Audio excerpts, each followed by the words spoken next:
Boa tarde. Depois do almoço, todo mundo inteirão aí? Porque tem que ir até o final. Normalmente quem pega a primeira palestra, logo depois do almoço, normalmente tem que manter vocês acordados, né? Vamos tentar, vamos ver se a gente consegue. Primeiro, é um grande prazer estar aqui. Agradeço o convite da Márcia aí. Cadê a Márcia? Márcia, levanta a mão. Aí, está lá em cima.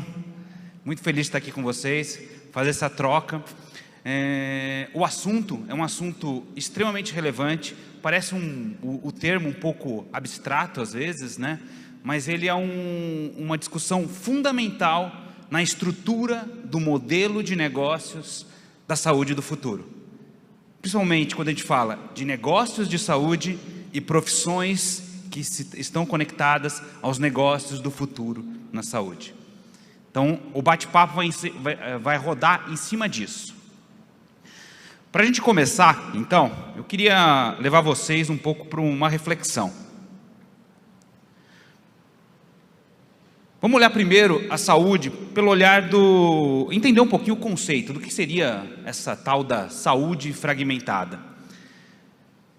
Vamos pensar que você é um paciente e tem uma dor no peito, certo? Pode vir algumas coisas à sua mente quando essa dor aparece. Será que isso tem a ver com o coração? É cardíaco? A dor está meio próxima aqui do peito, meio no centro do tronco. Pode ser algo associado ao estômago, sistema gastro aqui, né? Será que é ansiedade? Trabalhando muito, muita pressão. Será que não é muscular? Né? Tive uma distensão. Vocês percebem que tudo isso, toda essa reflexão surgiu na cabeça do paciente, que não é especialista em nada relacionado à saúde. O que ele faz primeiro?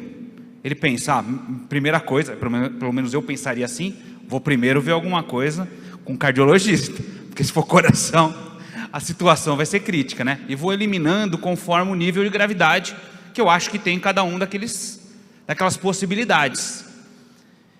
Isso tem a ver com fragmentação. Não tem ninguém coordenando a saúde desse paciente. Não tem ninguém conduzindo esse paciente. Praticamente, quem conduz a sua própria jornada, principalmente para doenças que não são críticas, não exigem que você vá para a urgência, é o próprio paciente. É ele que procura os especialistas, é ele que escolhe, né? Qual é o tipo de especialista que ele acha que vai poder ajudá-lo com aquela questão. Isso é o conceito de saúde fragmentada. Vocês podem perceber que, do ponto de vista do paciente, ele acaba assumindo uma carga de responsabilidade e tomada de escolhas, muito além das capacidades técnicas dele, do conhecimento técnico dele.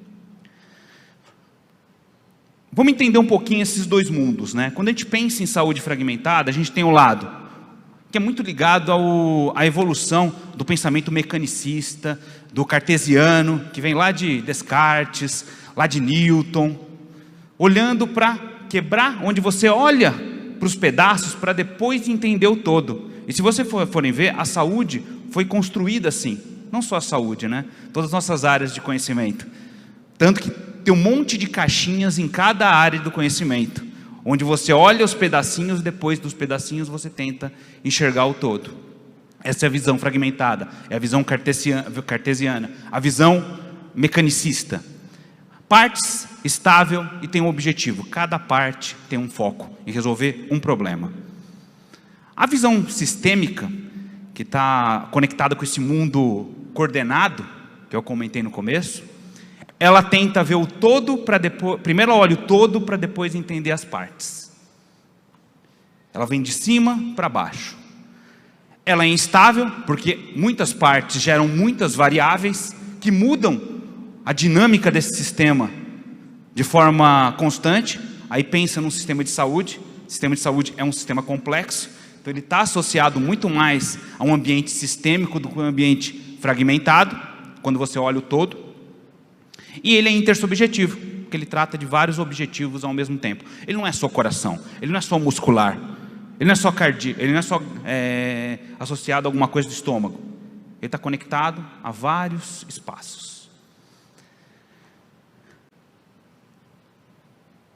Quase toda nossa sociedade, baseada nas revoluções industriais, a primeira, a segunda, a terceira, estamos vivendo a quarta revolução industrial, foi construída com um modelo mental de linha de produção.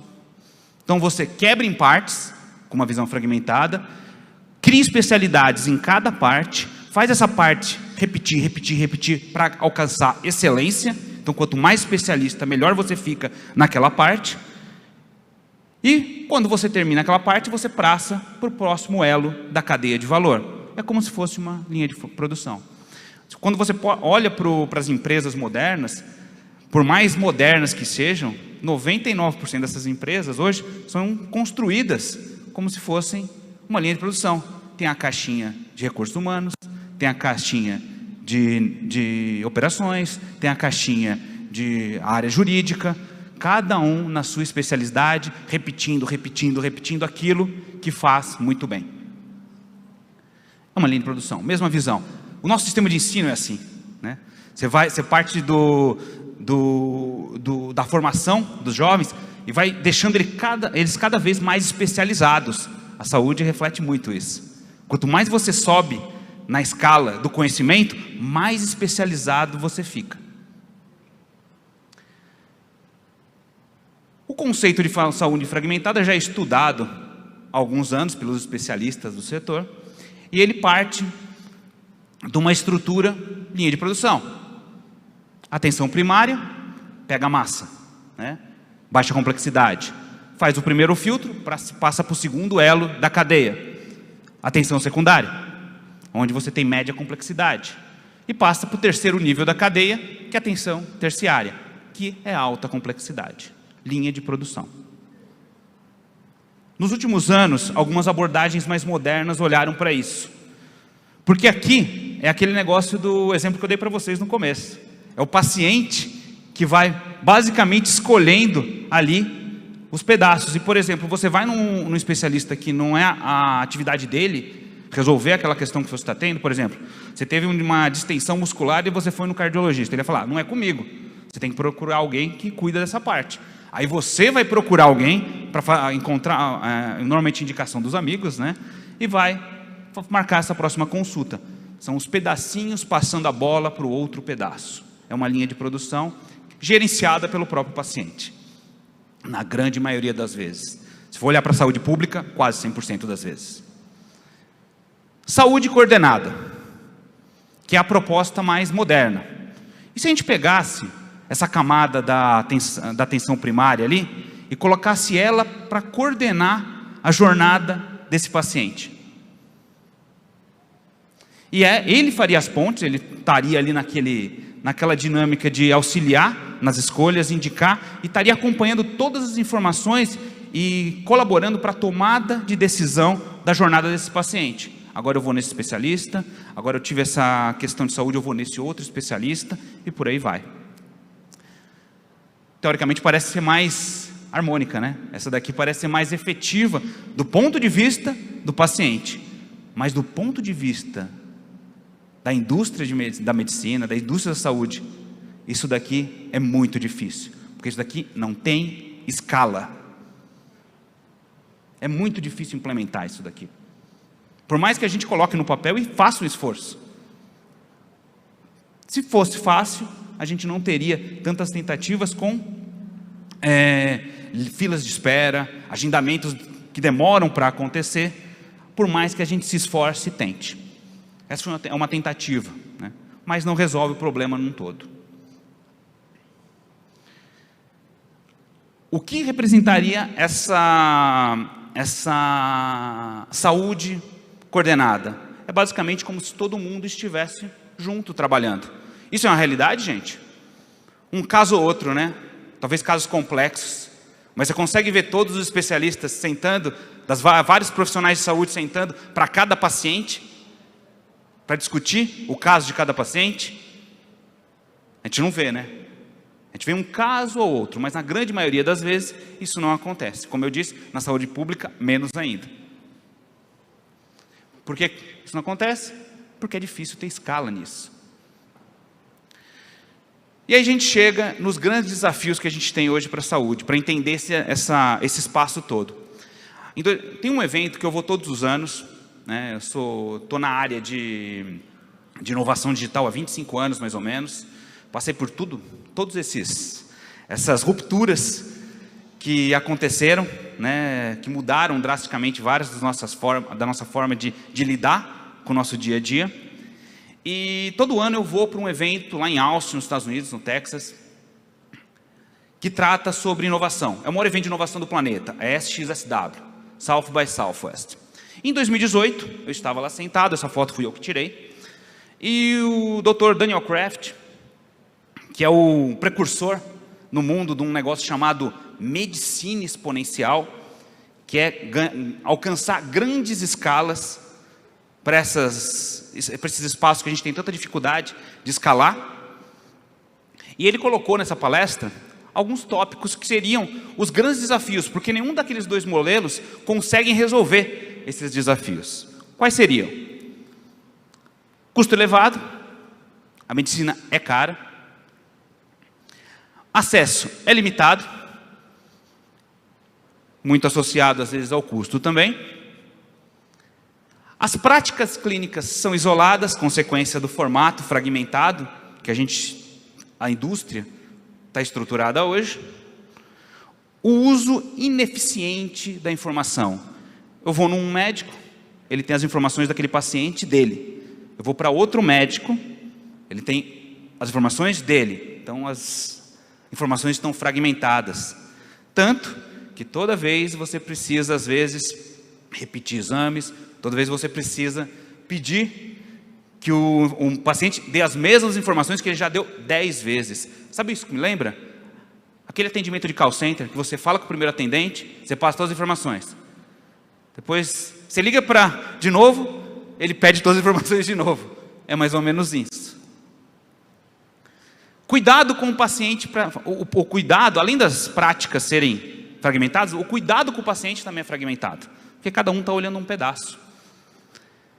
Medicina reativa. Como não tem escala, é muito difícil para os profissionais de saúde conseguirem atuar de forma ativa, ficarem monitorando os pacientes para ver se em algum momento eles terão algum tipo de sinal que você já vai marcar uma consulta, por exemplo, ou pedir um exame antes de ele sentir algo. Então ela é quase sempre reativa. Muito. Porque nós temos problemas associados à escala e volume. E por isso, como está todo mundo fragmentado, e inovação a gente sabe, sou professor de inovação, inclusive coordeno o acompanhamento de vários alunos da área de medicina para a montagem de startups hoje. A gente sabe que inovação, ela nasce da correlação de ideias, muitas vezes diferentes, espaços de conhecimento diferentes. Esses espaços de conhecimento precisam colidir. E como a gente é orientado às especializações, a gente começa a respirar o mesmo ar quase sempre. Então a gente acaba não tendo acesso a conhecimentos e informações de outras especialidades, que permite que a gente tenha menos capacidade de inovação.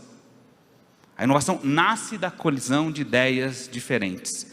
Então a adoção fica lenta. A gente fala muito de transformação digital. Eu já fiz na minha vida profissional umas 8, 9 conduções de transformações digitais dentro de organizações de saúde e de outras áreas. E o que eu percebo? Todo mundo quando fala, vamos fazer transformação digital, na prática estão informatizando sistemas. Transformação digital exige mudança de modelo de negócio e mudança de cultura corporativa. Então, basicamente, você pega um processo e coloca um sistema ali. Isso não é transformação digital. Está para fazer, e a gente faz isso desde os anos 80 já, né? Desde que surgiram os computadores pessoais. E a gente pode pensar em muitos outros ainda, né? Desafios associados a isso. Só que, onde tem problema, tem o que, gente? Oportunidade. E quem está olhando para essas oportunidades?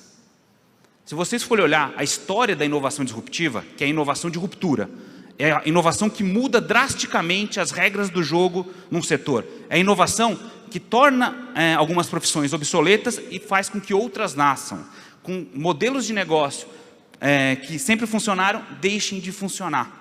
Isso é disruptivo. Isso é inovação disruptiva. E raramente isso vem do setor estabelecido.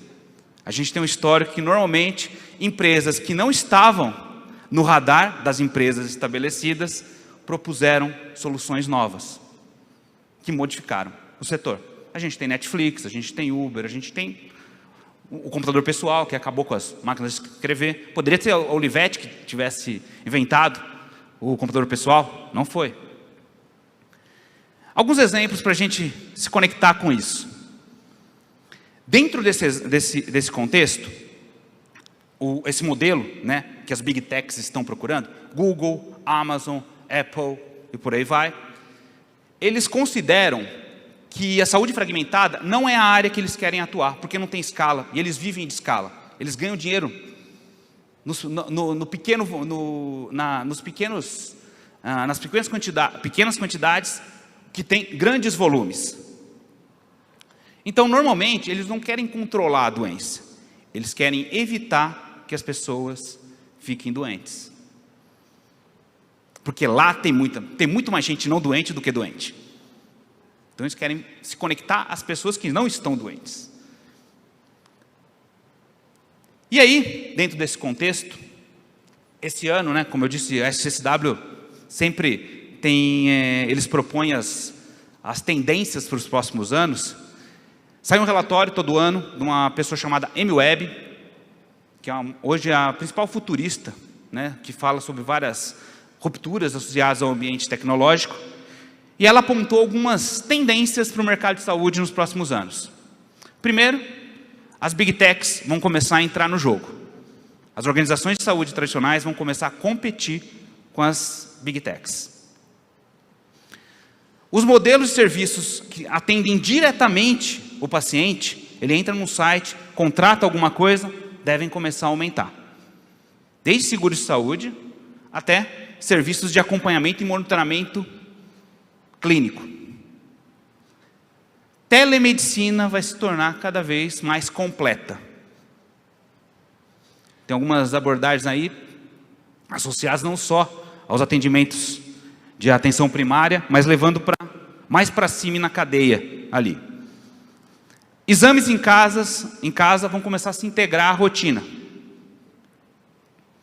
Monitoramento remoto dos pacientes e dispositivos vestíveis que vão acompanhar e monitorar você ali no dia a dia. Sugiro, gente, esse relatório está disponível gratuitamente. É um relatório, ele trata de saúde, mas trata de vários outros setores. Tem quase 700 páginas, é bem profundo. Foi publicado agora em março. É só procurar na internet. Tech Trends SXSW. Daí vocês vão achar.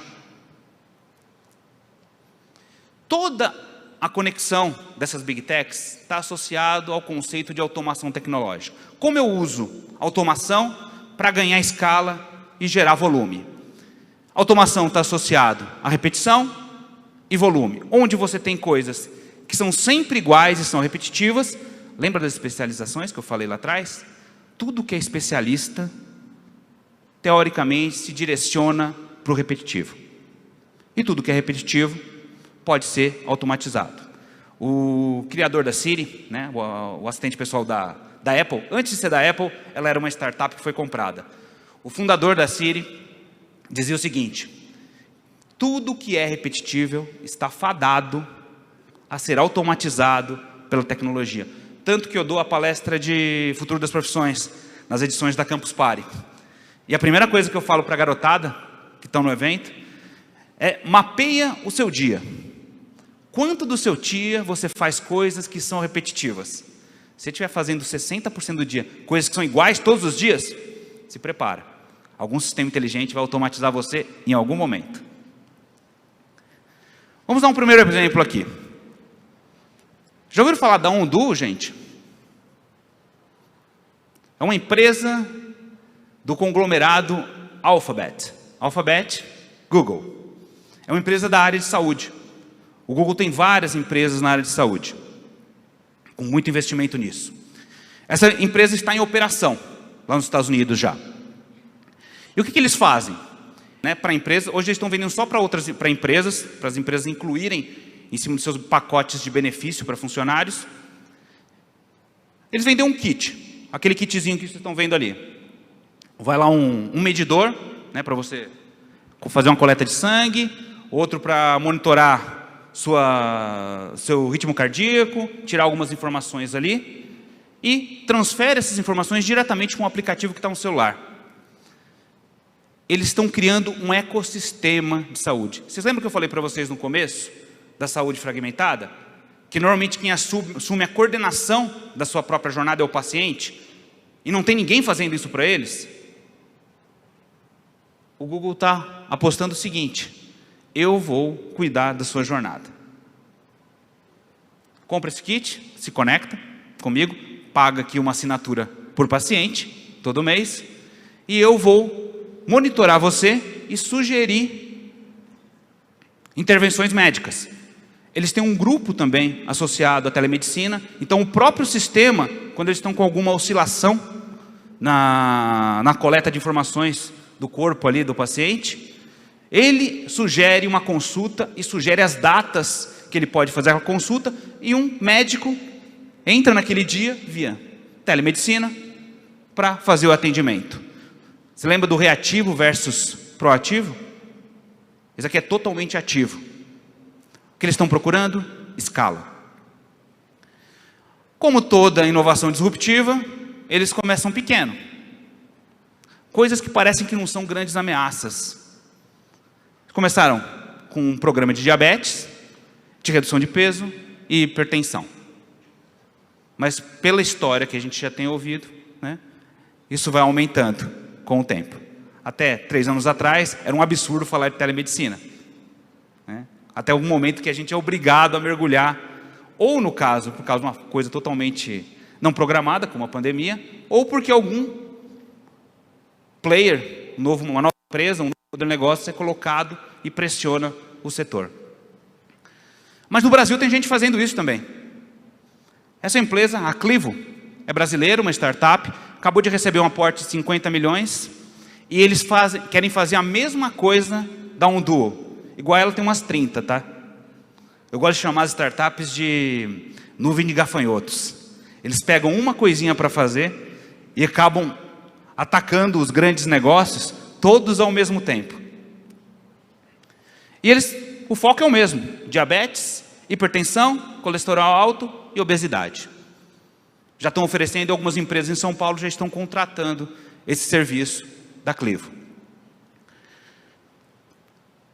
Onde que está o pulo do gato aqui, nesse processo?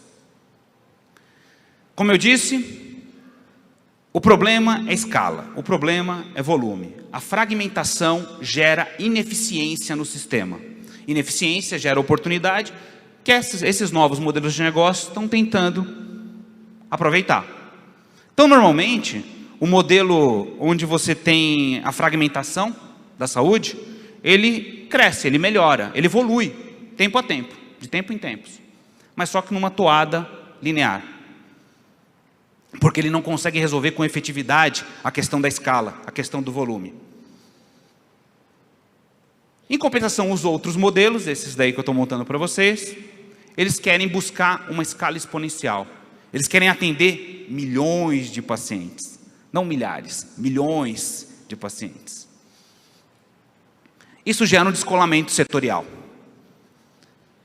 Toda ruptura setorial gera ruptura profissional.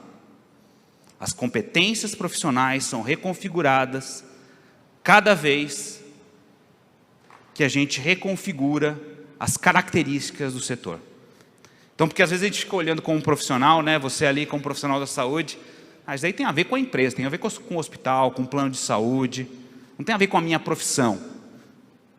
Lembre-se o seguinte: na época que teve a ruptura das máquinas de escrever para os computadores pessoais, você poderia ser o melhor profissional do mundo em consertar a máquina de escrever. Só que depois de um tempo, as competências associadas a conserto de máquina de escrever começaram a ter pouca demanda.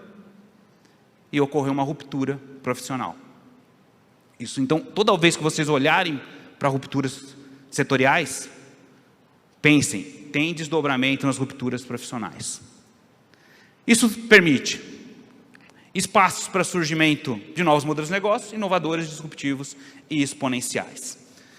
Agora eu vou mostrar um outro exemplo para vocês, para ver que as Big Techs não estão de brincadeira.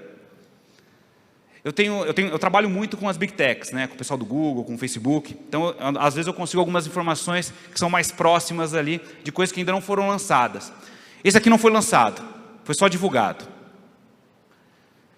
Eles desenvolveram um aplicativo para celular que usa uma base gigantesca de imagens associadas a doenças de pele, né?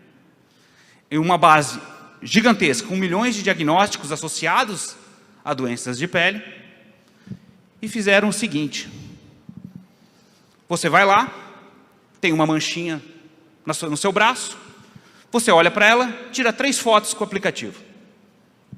3 ângulos diferentes ali. O aplicativo vai na base de inteligência artificial dele, Big Data e todas essas tecnologias disruptivas, e te dá as possibilidades de diagnóstico de graça. Foi lançado? Não.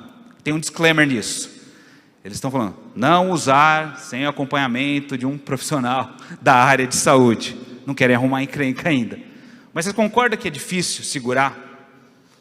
Se isso daí... Vocês lembram do Uber, gente? Quando a opinião pública adere àquilo, a ruptura é quase inevitável. As leis, a regulamentação, ela se dobra à transformação. Isso daqui é uma coisa muito interessante, porque você percebe... Eu sugiro também, né, se vocês procurar Google Health, vocês vão encontrar a unidade do Google na área de saúde, várias atividades como essa sendo realizadas por eles. Impressionante, né, isso daqui. Outro exemplo de ganhar escala. Uma empresa da Amazon, a PillPack. A PillPack, gente, a Amazon tem uma unidade na área de farmácia, né, deles, e eles identificaram o seguinte: lembra da saúde fragmentada que eu comentei com vocês? O próprio paciente tinha que resolver a própria vida, né? A parte de medicamento é a mesma coisa. Ele vai no médico, o médico receita para ele 2, 3 remédios. Ele vai no outro médico que é de outra especialidade, esse outro médico receita mais tantos remédios. Ele vai na farmácia depois com 4, 5, 6 receitas, e aí vendem várias cartelas para ele com um monte de medicamentos. Tanto que todo mundo deve ter em casa aquela cestinha com um monte de medicamentos dentro. Minha esposa vive fazendo a limpa porque quase um monte vence. Porque você às vezes toma 3, 4, 5, acaba o tratamento e perde o resto que sobrou. Olhando para essa ineficiência, e que é um efeito colateral dessa saúde fragmentada, a Amazon ofereceu, através dessa startup, que foi comprada há 1 ano e meio atrás, mais ou menos, o envio dos medicamentos na quantidade exata que você precisa. Então, olhem aquele envelope ali. Você chega o kit na sua casa, você entra no sistema, se cadastra lá na farmácia lá da Amazon. Aí você passa as receitas, né? Eles montam o plano dos medicamentos que você precisa receber e mandam um kit para sua casa. Chega um kit com 30 envelopes. Em cada envelope tem os medicamentos na quantidade exata que você precisa tomar em cada dia. O foco deles são doenças crônicas, medicamentos que você precisa tomar constantemente. E aí vem lá, 8 horas da manhã você vai tomar não sei o que, não sei o que, não sei o que, e aí tem um PillPack ali, você faz um tique que você tomou, aquilo. Eles resolveram a questão da fragmentação relacionado ao controle de medicamentos. Você recebe exatamente o que você precisa. E essa velocidade está aumentando. Uma estimativa é que até o final desse ano serão injetados 280 bilhões de dólares em startups e projetos inovadores da área de saúde. Então é muito dinheiro sendo investido. Por quê? Procurando resolver os gaps da saúde fragmentada. Gerando escala, gerando volume. No Brasil isso também está bombando. Só No ano passado, 344 milhões de dólares foram investidos em startups. Não estou falando de investimento em empresas tradicionais de saúde. Estou falando de startups de saúde, que fazem essas coisas que eu mostrei para vocês. Então, tem muita gente olhando para essa ineficiência da saúde fragmentada. Que o grande problema dessa saúde fragmentada é que ela não tinha escala, mas a tecnologia está dando o ferramental para a gente resolver isso. Outro exemplo. Alguém já ouviu falar da Alice? É uma entre várias, né? Ela ficou famosa no final do ano, porque ela recebeu um aporte, né? Ela recebeu um aporte grande de 127 milhões de dólares da SoftBank. SoftBank é aquele grupo japonês que investe em empresas como Uber, em grandes startups aí. Falar grande startup fica até estranho, né? Porque startup você pensa em pequeno. Eu falo grande startup, fica estranho. E qual que é a ideia deles? É resolver a questão da fragmentação. Eles falam para o paciente, contrate aqui o nosso, eles chamam de membros, né? O paciente. Seja membro da nossa empresa aqui, do nosso grupo. E aí, ao ser membro, a gente vai gerenciar a sua saúde. Todas as informações de todas as especialidades, todas as consultas, tudo que você faz vai ficar no nosso banco de dados. Toda vez que você for num médico novo, esse médico vai ter todo o seu histórico todos os anos que você está com a gente. E aí, o objetivo dele é fazer uma gestão recorrente da vida dos pacientes.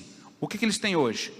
Foi feita uma medição agora, taxa de satisfação de 4,96 em 5. Por que isso acontece? Porque o paciente, ele sofria demais com isso. Eu, como paciente, sofro demais. Porque eu tenho que fazer minhas escolhas. Eu que tenho que escolher. Eu que tenho que passar minha informação para 30 especialistas, ou 30 clínicas, ou 30 hospitais. E aqui ele tenta resolver essa dor. Eles já estão com 10 hospitais credenciados, 200 laboratórios, 150 médicos exclusivos. Estão atuando só em São Paulo hoje. Mas é uma tentativa de resolver. Nada garante que quando eles crescerem mais, eles vão conseguir ser tão eficientes como eles estão sendo hoje. Né? Porque ainda tem vários espaços que precisam ser ocupados aí, do ponto de vista de tecnologia, produtividade. Mas tem gente grande também fazendo isso. Visitei, 2 meses atrás, o laboratório de inovação do Albert Einstein, hospital lá em São Paulo, e eles montaram, entendendo que boa parte das soluções associadas a resolver essa equação da saúde fragmentada estava associado ao universo das startups, eles se transformaram numa incubadora. Então eles estão trazendo startups para ficarem dentro do hospital ali, perto, próximo, e poder gerar essa troca, né? Porque eles têm tamanho, eles têm recursos financeiros, as startups têm pensamento fora da caixa. Então eles tentam colidir esses dois espaços. E pelo que a gente tem visto, tem dado bons frutos aí, bons resultados. Legal, para a gente concluir a nossa reflexão aqui. Não tem respostas. Vocês percebem, né? Não tem respostas. Eu gosto de falar o seguinte, por mais que a gente tente prever o futuro é muito complexo para ser previsível. Por quê? Porque a vida é complexa. São muitas variáveis. Então, se eu cravar aqui, essas iniciativas de saúde serão o futuro? Não sei. Não sei se serão o futuro. Eu sei o que está acontecendo hoje. Mas o que está acontecendo hoje vai servir de estímulo, vai servir de combustível para o que vai acontecer lá na frente. E o que a gente pode fazer hoje é refletir sobre alguns pontos estratégicos. Se faça perguntas. Se obtivermos mais dados biométricos, poderíamos desenvolver novos insights sobre nossos pacientes? A gente conseguir coletar mais dados do nosso cliente. Eu consigo melhorar a experiência dele? Eu consigo tornar meu negócio, minha atuação mais eficiente? Eu consigo aumentar minha lucratividade? Como os sistemas de diagnóstico domiciliar podem impactar nossos negócios? Eu estava numa rodada de discussão estratégica com um grupo de fundadores da área de exames clínicos. Estão preocupados. Não dá para adivinhar que isso vai acontecer. Mas se acontecer, o que eu faço? Eu me preparei para um mundo que pode ser transformado. Então é uma reflexão associada a todo tipo de exame clínico que está configurado nos moldes atuais. Se os exames realizados diretamente pelos pacientes ameaçarem nossa lucratividade, podemos desenvolver novos produtos ou serviços para competir com as novas empresas? Reflexão. Como os modelos direct to consumer podem abrir novas oportunidades de crescimento para os nossos negócios e nossas carreiras? O direct to consumer é o cliente contratando direto algo. Se você olha para outros setores, a saúde é mais crítico isso, né? Porque não é assim, né? Eu vou lá no YouTube, vejo alguém falando de alguma coisa e contrato um serviço de saúde no YouTube. Então não é tão simples assim. Mas se a gente for olhar para outros setores, vários setores foram disruptados através do corte de intermediários. Como a gente olha para isso? Onde estão as oportunidades? Onde estão as ameaças? Se eu sou um profissional que está no meio da intermediação, eu estava conversando outro dia com... A gente tem aqui o pessoal do audiovisual, né, fazendo captação, fazendo iluminação. Hoje, e quando a gente conversa com eles, né, você vê como a profissão deles mudou. Porque essa... Não estou aqui com o meu celular, acho que está lá. Essa caixinha, que a gente chama de celular, virou um estúdio de produção. Então ela capta, ela edita, ela publica. Vocês lembram das salas de videoconferência do início dos anos 2000? Era uma fortuna montar uma sala de videoconferência. Hoje você tem uma sala de videoconferência no seu celular. Passaram só 15 anos, gente. É muito pouco tempo para uma transformação tão drástica. Se você atuava no setor, ou trabalhava numa empresa que atuava diretamente com fabricação ou venda de produtos associados à montagem de salas de videoconferência, eu diria que seu negócio foi reconfigurado drasticamente nos últimos anos. Isso tem acontecido em vários setores. Tem uma frase excelente do ex-fundador da Intel, o Andy Grove, que ele dizia o seguinte: só os paranoicos sobrevivem. Eu não gosto muito de falar essa frase, minha esposa não está no plateia, porque quando eu falo isso, ela vira para mim, ela é psicóloga, para de falar isso em palestra, para de falar isso na aula, você não sabe se tem outros desdobramentos, que tem a ver com saúde. Primeiro eu falo para ela, não mate o mensageiro. Não fui eu que falei, foi o Andy Grove. E o que eu acho que ele estava querendo dizer? Só aqueles que ficarem muito atentos a tudo que está ocorrendo ao redor vão conseguir explorar oportunidades e se proteger das ameaças. E por último, que partes do nosso negócio se tornam um alvo de disrupção e como os novos modelos de negócio introduzidos por players emergentes em tecnologia de saúde podem representar uma ameaça. Se vocês forem olhar nos planejamentos estratégicos das organizações de vários setores, né, que são as organizações maduras de vários setores, quando você olha os seus planejamentos estratégicos antes de uma disrupção, raramente você encontra nesses planejamentos estratégicos as empresas que geraram a disrupção. Eu tive acesso ao planejamento estratégico da Kodak no ano anterior ao boom da fotografia digital, quando começou a crescer. Não aparecia lá como ameaça isso. Porque as empresas que começaram a fazer isso não eram as empresas que concorriam diretamente com eles. Então, o benchmark que eles fizeram não analisava esses concorrentes. Você acha que as empresas de radiotáxi, no seu planejamento estratégico lá, pensaram em colocar um Uber no benchmark? Não sabiam nem que existia essa empresa. Será que o Hilton, no planejamento estratégico, colocou o Airbnb como empresa concorrente lá? Também não sabia que existia. E essas foram as empresas, os modelos de negócio que disruptaram, né? Reconfiguraram.